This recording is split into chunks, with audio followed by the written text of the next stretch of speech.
Hello there, everyone. If you're watching this video, then you are part of the TTOR Army, an army that is building itself up one subscriber at a time. As you can see from the title and thumbnail of today's video, today we're going to be talking about Neil Degrasse Tyson, but before we do, we need to talk about a couple of things. If you're watching this video on YouTube and you like my content, but you don't like YouTube because of their censorship and authoritarian practices, and you want to follow me on a YouTube alternative, you should know right now that I do have a Rumble channel, which you can see here on screen. It has been growing at a slow but steady rate over the past couple of months. Been getting solid views on my videos relative to my follower/subscriber count, and that count has been slowly but steadily growing. Currently at 49 followers.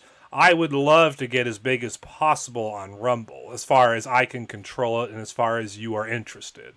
So if you're watching this video and you like Rumble and you don't like YouTube and you want to follow me on Rumble, well, now you know how to follow me on Rumble. The link to which will be in the description box below.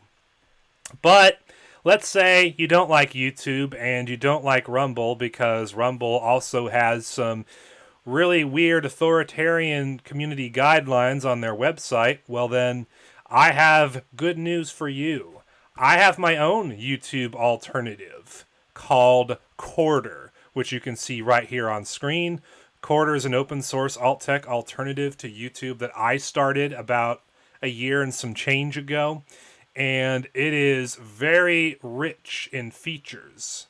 So it has a lot of the things you'd expect to see on YouTube. HD video uploads, including 4K capacity. It has live streaming, free restreaming, public playlists, an easy-to-use comment moderation system. And it also has features that you don't have on YouTube, such as Quarter Bucks, which is an insight currency that you use to promote your individual videos or your entire channel on the front page of the site. But the way you earn Quarter Bucks is you actually have to get views on your videos, which means you have to actually upload videos to Quarter, which means you actually have to be a committed content creator in order to utilize this feature. There's also video chat rooms that you can do where you can do video calls with your friends, family, coworkers, etc. And you can live stream to your channel from these rooms. And you can also write articles on Quarter, which is similar to the community posts you can make on YouTube, but it's way more in-depth and feature-rich as far as what you can put in the posts. So, if you're interested in a feature-rich alternative to YouTube that champions freedom of speech, you definitely want to check out Quarter today. And if you're a content creator, you especially need to get onto Quarter, start backing up your content and uploading your content to Quarter and promoting your Quarter channel. Now, with that, let's get into the subject of today's video, which is Neil Degrasse Tyson. Neil Degrasse Tyson is a very popular American astrophysicist, and he's famous for a lot of different things. He hosts his own show called Cosmos, among other things. And when it comes to his view of the world, he very much lines up with the atheists because he believes in evolution, he believes in deep time, and all the things that come with those two beliefs. And what's funny is that a lot of people actually think that he is an atheist based off of his beliefs, but Neil Degrasse Tyson himself does not identify as an atheist. If you read this Wikipedia article, you'll see a section where he identifies himself as an agnostic, but I thought it would be more interesting for you to see him on video talking about this. I have a video here called Joe Rogan, Neil Degrasse Tyson, I'm Not an Atheist, and we're going to play the first minute and 59 seconds of this video. So you can see Neil Degrasse Tyson himself admit that he's not an atheist, or at least he doesn't identify as one, and why he doesn't. Like arguing and debating meaning of things. For me, it's however people are using the word, that's the meaning. I concede that. Well, we concede By the way, those things. it's why I don't call myself an atheist. It's why. You can look up the dictionary definition of atheist, and it kind of applies to me, but what is the definition of atheist in practice? It is what leading atheists do, and it's their conduct, and it's their behavior, and it's what they say, and it's their attitude. Mm-hmm. That is what an atheist is today. because they're the most visible exemplars of that word.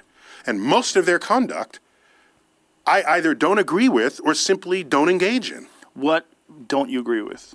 I don't debate religious people and tell them they're idiots. I don't. Yeah, that doesn't work. Whether or not it works, it's not in me to do that. I don't purge myself of words that have religious foundations in them. I once, in my Facebook, I had a friend going up in orbit to repair the Hubble telescope, one of the astronauts, and I said, Godspeed. And then I gave the astronaut's name. People wrote in the thread, said, I thought you were an atheist. How could you say Godspeed? An atheist got angry with me? And I said, okay, first of all, this phrase is deeply historical in the space program. When John Glenn was launched, the headline was Godspeed John Glenn. And every mission where we send human beings into space, somewhere there's that reference in the NASA family. What does that word mean? I'll tell you what it means. Please do. Okay? So, by the way, I'll get to that in just 1 minute. Take your time. The atheists who are arguing that I was using Godspeed as a phrase, they all have used the phrase goodbye, haven't they? See you later, goodbye. Right. Where does that word come from? It's from God be with you. It's a contraction of those three words. So, as we could see from that clip, Neil Degrasse Tyson does not identify himself as an atheist, even though he believes in evolution and deep time, and he does not ascribe to any deity-based religions. The reason why he doesn't is because he looks at the way the atheist community as a whole behaves, and he wants nothing to do with it, because it's not the kind of person he is. He doesn't do the things they do. He doesn't find it tasteful or in his nature to do the things they do, and so he doesn't identify himself as an atheist. He even points out the hypocrisy of some of their views regarding the use of words, for example. But now that you know who Neil Degrasse Tyson is, and you know that he has some intelligence rattling around in the brain, we come to the heart of today's video, which is where Neil Degrasse Tyson literally throws out observable reality to promote transgenderism. So I have here on X a post by Melanie Mack where she retweets Myth Informed, who posted a video, and it says, quote, "Today I feel 80% female, 20% male. I'm going to put on makeup," end quote. Neil Degrasse Tyson defends the pseudoscience of woke gender studies. And this clip, as you can see from the beginning, is a conversation that Neil Degrasse Tyson had with Stephen A. Smith, who's a sports commentator on ESPN, one who I find particularly annoying and irritable and, frankly, pretty stupid. But that's a whole nother story for another day. And so let's see Neil Degrasse Tyson reject reality in order to defend transgenderism and promote it. My point is, apparently, the XXXY chromosomes are insufficient. Because when we wake up in the morning, we exaggerate whatever feature we want to portray the gender of our choice. Either the one you're assigned, the one you choose to be, whatever it is. First, we have to stop right there. And we notice that Neil Degrasse Tyson says that the gender that you are assigned at birth versus the one you choose to be. Well, here's the thing, Neil, and you should know this, because you can't be this stupid. When people assign you a gender at birth, how do they do that? Well, it's pretty simple. What the doctors do is they pull the baby up, and they examine downstairs, and they see, is there a ding-a-ling down there? Well, obviously, that's a boy. Oh, there's no ding-a-ling down there? There's a vajayjay? Well, clearly this is a woman, a girl. That's how they assign genders at birth. They look at your biology to make that assignment. In other words, whether you are male or female at birth is dependent upon your junk downstairs. Today's leftists and atheists want you to believe that when doctors assign your gender at birth, that it's totally arbitrary and it has nothing to do with your biology. But the fact of the matter is, it has everything to do with your biology. That's how they determine things at birth, like gender. They literally look at your biology downstairs and make that determination. Now, of course, there are rare cases where someone is born with the private parts of both male and female, and, that's a sad case, and at that point, I would say that that person has the right to choose which one they want to be. But usually in those cases, from what I've understood through research, is that one set of genitalia is usually more functional than the other, and that's usually the one they end up going with. But these are rare cases we're talking about. But anyway, I've gone down the rabbit trail. Let's finish Neil deGrasse Tyson's video. And so now, so now just to tie a bow on this, I say to you, somewhere I think I read that the United States was a land where we have the pursuit of happiness. Yes. Suppose no matter my chromosomes, today I feel 80% female, 20% male. I'm gonna put on makeup. I'm gonna do that. Tomorrow I might feel 80% male. I'll remove the makeup and I'll wear a muscle shirt. Why do you care? Yeah. What business is it of yours to require that I fulfill your inability to think of gender on a spectrum? So when you look at this minute and 12-second video in its entirety, you see Neil deGrasse Tyson basically say that biological reality, objective, verifiable reality as far as your junk downstairs goes, it is secondary. It is inferior. And your feelings about your gender are primary. They are superior. In other words, feelings trump facts. Feelings trump biological reality. Feelings trump all of reality in general. But especially when it comes to this whole issue of transgenderism and, I'm a man in a woman's body, or I'm a woman in a man's body, and all this gender confusion. Feelings are what rules all these things. And anytime you try to bring objective, verifiable facts into the matter, you get Ree!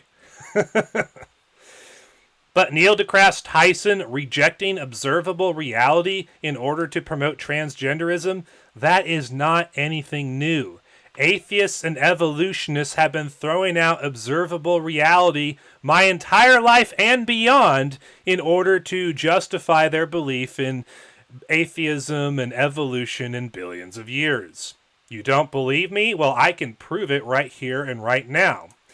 Back in Nature in 1999, Scott C. Todd put out an article titled A View from Kansas on that Evolution Debate. And when you scroll down to the last two paragraphs, you read something interesting.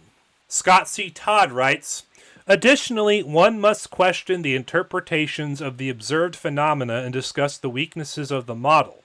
Honest scientists are far more inspiring than defensive ones who scoff arrogantly at the masses and fear that discussing the problems of macroevolutionary theory will weaken general acceptance of it. On the contrary, free debate is more likely to encourage the curious to seek solutions. Most important, it should be made clear in the classroom that science, including evolution, has not disproved God's existence because it cannot be allowed to consider it, presumably. What do you mean by that? Well, Scott C. Todd tells you what he means by that. Even if all the data point to an intelligent designer, such an hypothesis is excluded from science because it is not naturalistic. Of course, the scientist as an individual is free to embrace a reality that transcends naturalism. So, according to Scott C. Todd, even if all of the data in reality points towards intelligent design, creationism being true, such hypotheses are excluded from science because they are not naturalistic explanations of origins. Apparently, science is an exclusive club that only atheists and naturalists are allowed to be in. If a Christian or a creationist like myself were to say that even if all the data point towards evolution, billions of years, and atheism being true, such hypotheses are excluded from science because they are not supernaturalistic explanations of origins, the atheists and evolutionists would be crying and whining and huffing and puffing, and they would be strongly criticizing me or any other Christian for making such obviously ridiculous and stupid claims. And yet when atheists and evolutionists themselves do it, we're apparently supposed to say nothing. Don't trust what our lying eyes tell us. You got to keep your mouth shut and not say anything when we do something that we would condemn you for doing. That same spirit that led people like Scott C. Todd to say that even if all the data points to an intelligent designer, such a hypothesis is excluded from science because it is not naturalistic. That same spirit that led Scott C. Todd to say that is the same spirit that causes people like Neil Degrasse Tyson to throw out all the observable evidence in reality in regards to human biology in order to promote transgenderism. It is the same spirit. It is the same principle. If you want to believe something that is contradicted by all the evidence of reality that we can observe, then you throw out all the evidence and go with what you want to believe. That's what Scott C. Todd did 24 years ago when it came to belief in evolution in billions of years, and that's what Neil deGrasse Tyson is doing today when it comes to promoting transgenderism. He is literally putting feelings over facts. He is putting feelings over biological realities, but that's what he and atheists and evolutionists have been doing my entire life and beyond. They've always been like this. It's just that they've started taking that principle that they were applying to the evolution creation debate, and they're starting to apply it to other facets of life.